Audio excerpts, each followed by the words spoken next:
السلام علیکم ورحمۃ اللہ۔ پیارے بھائی، کافی دنوں سے جیسا کہ پہلے میں نے کہا تھا کہ یار اب کچھ ڈاگز کی ویڈیوز لگاؤں گا، تو اس میں پاکستان کے اچھے میل کافی سارے ہیں، ایک ایک کر کے ان کی ویڈیوز لگا رہا تھا۔ باقی بھی لگاؤں گا انشاءاللہ۔ لیون کی لگانی ہے، اور آرکن کا بھی تو خیر ابھی ایکسپائر ہو گیا انفارچونیٹلی، تو کوانی ہے اور بہت سارے میل ہیں، خیر اب نام گنوانے کی ضرورت نہیں ہے۔ تو وہ ساتھ ساتھ ان کے اور اچھی فیمیل جہاں جہاں ہیں ان کی بھی انشاءاللہ، اور ریٹس بھی خیر ساتھ چلتے رہیں گے۔ اینی ہاؤ، تو ابھی ایک ٹاپک میرے ذہن میں آ رہا تھا، وہ تھا ڈاگز کے ایچ ڈی ای ڈی سے ریلیٹڈ۔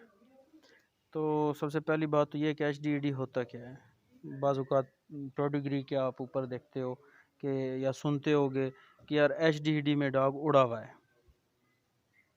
یہ عام ایک وہ لفظ استعمال ہوتے ہیں کہ جی ایچ ڈی ڈی موڑا ہوا ہے فلاں ڈاگ، اس لیے اس کی ویلیو نہیں ہے۔ اور زیادہ تر یہ ڈاگز جو اڑے ہوئے ہوتے ہیں یہ ہوتے ہیں جی ایس ڈی سی پی میں، کیونکہ جی ایس ڈی سی پی والے تو لازمی ہے کہ وہ پیڈی کرنے سے پہلے ایچ ڈی ڈی چیک کرتے ہیں، اور ہر 3 سال کے بعد پھر چیک کرتے ہیں۔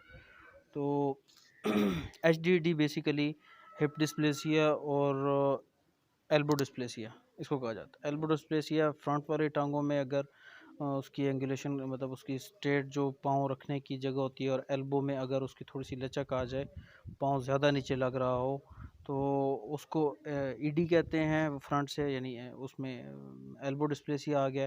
اور اگر پچھلی ٹانگوں کی اینگولیشن میں فرق آ جائے تو پھر اس کو ہپ ڈسپلیسیا کہتے ہیں، جو پچھلی ٹانگوں کی دونوں۔ تو یہ ہوتا کیوں ہے؟ کیلشیم کی ڈیفیشنسی کی وجہ سے۔ دو باتیں ہو گئی۔ اور بعض اوقات پپیز میں آ جاتا ہے۔ پپیز میں اس لیے آتا ہے کہ ان کو سخت جگہ پر رکھا گیا، فرش پر رکھا گیا۔ بعض لوگوں نے سنگ مرمر لگائے ہوئے ہوتے ہیں، وہاں پر پپیز رکھے ہوئے ہوتے ہیں، تو ان میں بعض اوقات آ سکتا ہے۔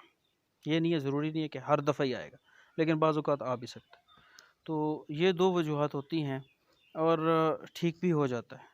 نرم جگہ پہ ڈاگ کو رکھیں، پپی کو رکھیں، اور اس کے بیچ میں چند ایک چیزوں کی احتیاط بہت ضروری ہے۔ اس میں سب سے پہلی چیز ہے کہ آپ اس کی کیلشیم، پروٹین، ان چیزوں کو پورا کرنے کی کوشش کریں۔ دوسرا، یہ چیزیں پورا کرنے کے دوران آپ نے یہ ضرور دیکھنا ہے کہ یار یہ ایسے نہیں ہے۔ مثال طور پہ کرنی کس سے میں بتاتا ہوں، انڈوں کے چھلکے، اگر اور کی چیز نہیں آپ کو اویلیبل تو انڈوں کے چھلکے بہت ایزیلی آپ کو مل جاتے ہیں، ان کو گرائنڈ کر کے، اور وہ آپ تھوڑے تھوڑے ڈاگ فوڈ میں دینا شروع کریں۔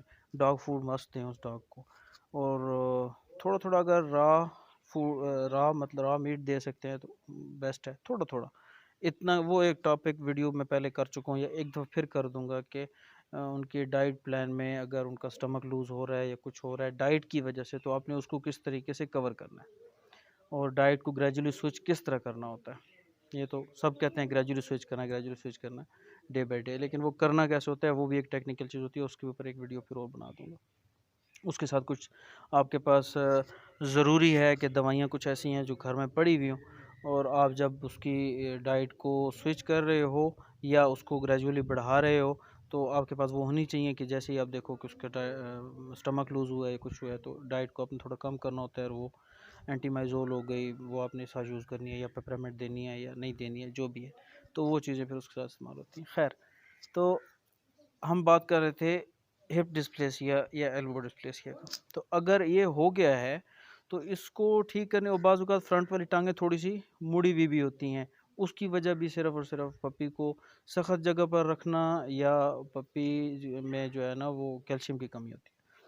تو اس کو پورا کرنے کے لیے میں آپ کو بتا رہا تھا کہ ایک تو اوسینیٹ ڈی کیپسول ہوتا ہے، بڑا ہوتا ہے، تو اس کا پپی ہے تو اس کو 4 حصے کر لیں، اور جو چوتھا حصہ ہے وہ ایک دن میں 1/4 حصہ دینا شروع کر دیں، گرائنڈ کر کے کسی چیز میں، لنگری میں کر لیں، یا آپ اس کو گرائنڈر میں، وہ آپ کی مرضی ہے، بہرحال جیسے بھی اس کو کر کے، تو وہ آپ اس کو کھانے میں دینا شروع کر دیں، فوڈ کے بیچ میں ساتھ ڈاگ فوڈ ضرور دیں، اور ساتھ آپ انڈوں کا چھلکا گرائنڈ کر کے بالکل باریک کر کے وہ دینا شروع کریں، اور اس کے ساتھ کیلشیم پی سیرپ دینا شروع کریں۔ تو یہ ایسی چیزیں ہیں کہ جن سے بہت حد تک وہ چیزیں کور ہو جاتی ہیں۔